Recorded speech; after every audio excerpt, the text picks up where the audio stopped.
Kemudian gini Om, karena kita dalam menjalani kehidupan itu tidak akan pernah lepas dari yang namanya pola hidup pribadi kita. Ada yang bilang itu servo segala macam itu.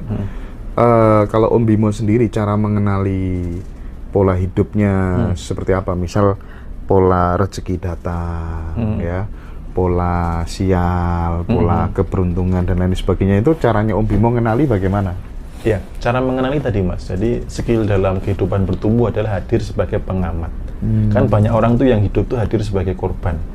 Saya begini karena begini, jadi terombang-ambing atas hal di luar diri. Yang kedua sebagai pelaku. Kalau orang dia terjebak sebagai pelaku, dia akan emosional banget di situ. Ibaratnya gini, orang marah kalau nggak sadar sedang marah, dia akan nggak baik marahnya gitu loh. Nah, kalau hadir sebagai pengamat, sebentar, aku kok marah ya gitu. Nah, pengamat ini fungsinya apa? Mengamati pola tadi. Oh, ketika saya tidak terlalu mikir tentang uang, kalau pola saya pribadi, itu yang datang malah banyak. Ketika saya agak ngoyo, itu yang datang malah sedikit. Ketika saya mengabaikan sedekah, itu ada aja yang keluar. Entah itu ada yang rusak, ya, entah itu ada apa itu, tapi nggak sampai sih apes yang itu nggak pernah. Karena ya kadang sedekahnya itu sudah ada, tapi kadang harusnya meningkat atau sampai kadang kelupaan karena kesibukan gitu ya. Itu pola-pola yang terjadi di saya. Jadi ketika saya ngoyo banget untuk ngejar sebuah angka, di situ dapatnya malah sedikit. Tapi begitu loss, begitu nggak saya arep-arepin banget, pokoknya saya melakukan yang terbaik aja lah. Saya membuat karya, misalkan bikin video ya, video yang dengan happy, dengan terbaik. Misal saya ketemu orang juga tulus, berbagi dan lain sebagainya. Nah itu justru uang itu yang datang kadang di luar yang kita kirakan gitu. Nah, terkait dengan sedekah Om Bimo ya, kan ada nih orang-orang tertentu yang memang ketika dia oke lah misalnya habis ngasih ke, akan ada tuh bagian orang-orang yang penyeberangan gitu kan ya, yang kita kasih 5.000, 2.000 gitu ya, dia ngasihnya 10.000 karena dengan ngasih lebih itu dia pasti akan mendapatkan balasan secara kontan. Nah itu sudah terprogram di pikirannya, sehingga tidak lama ada aja fenomena peristiwa yang kemudian ya uang yang dia kasihkan ke orang itu menjadi balik bahkan berlipat-lipat begitu kan ya. Tapi case seperti itu tidak bisa diberlakukan oleh semua orang, artinya nggak bisa digeneralisir. Ada orang-orang tertentu yang coba nekat, dia nggak dapat apa-apa. Nah pertanyaan saya, padahal katanya kalau misalnya bersyukur nikmatnya ditambah, tapi kenapa kemudian case-nya sama-sama ngasih gitu ya sebagai wujud bersyukur, tapi nggak ditambah? Soal program atau bagaimana menurut Om Bimo? Ya, jadi bersyukur itu kan banyak macam. Kemudian itu kan harus dicek sepanjang hari kehidupan yang lainnya, karena memang benar juga nggak bisa digeneralisir dari peristiwa kecil. Bisa jadi dia ngasihnya karena memang sudah bagian dari rutinitas gitu ya. Tetapi di perihal lain bagaimana? Misalkan di kerjaan korupsi kah atau apakah, kan nggak pernah tahu.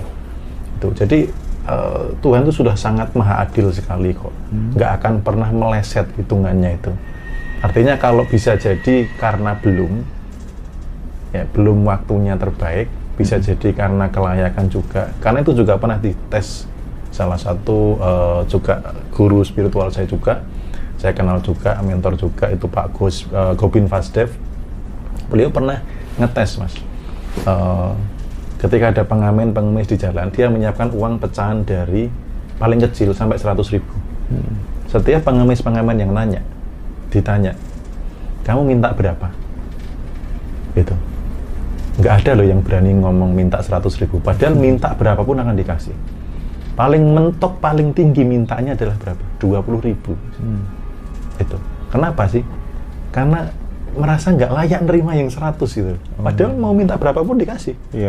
Mas Indra bisa tes case nanti, coba memintanya berapa. Gitu. Yang penting dia belum nonton ngaji Roso ya. Jadi tadi ada beberapa hal yang dia sudah ngasih, sudah merasa memberi, tetapi merasa nggak pantas, ngerasa saya belum layak nerima banyak, sehingga apa? Ya dikasihnya sesuai kelayakan itu. Oke. Nah, oke.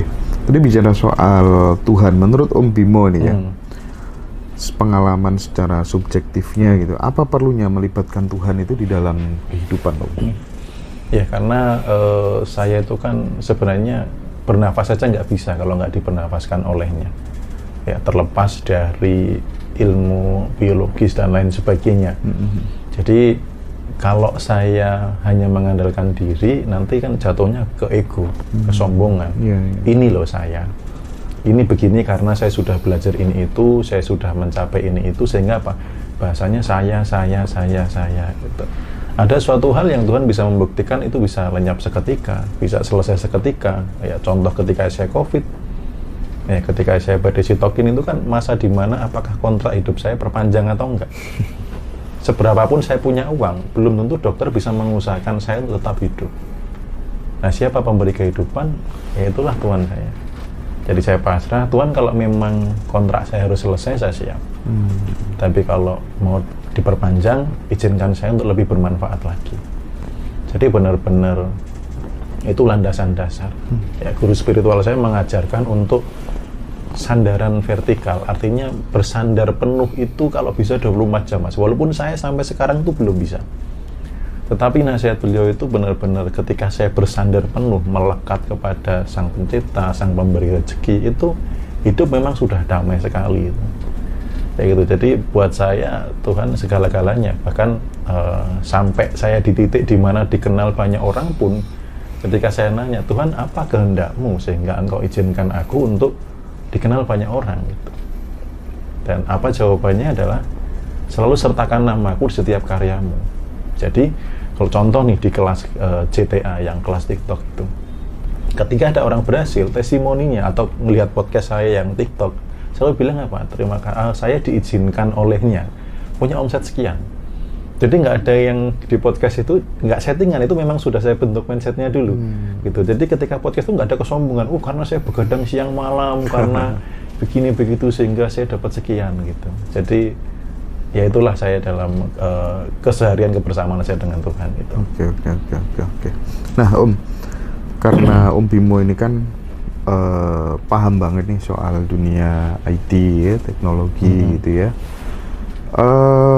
Kalau prediksinya Om Bimo gitu ya, pekerjaan jenis dan model apa yang nanti bakal hangus, tidak ada di masa depan itu menurut Om Bimo, sehingga generasi muda hari ini, adik-adik kita itu harus bersahabat dengan masa depan juga supaya dia tidak salah salah akumulasi, salah analisa, nanti pekerjaan seperti ini akan hilang di masa depan sehingga aku harus cari opsi lain. Nah itu gimana Om?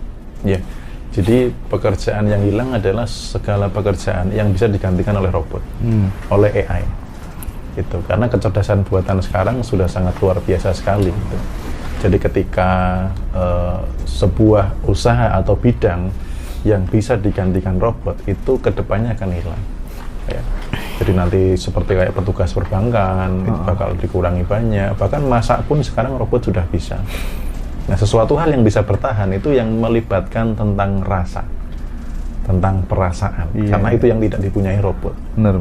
Ya misalnya kita ngobrol kayak begini, itu robot belum tentu bisa, rasanya itu kosong gitu loh. Termasuk kebijaksanaan, kreativitas. Jadi robot itu kan hanya diprogram untuk suatu titik tertentu.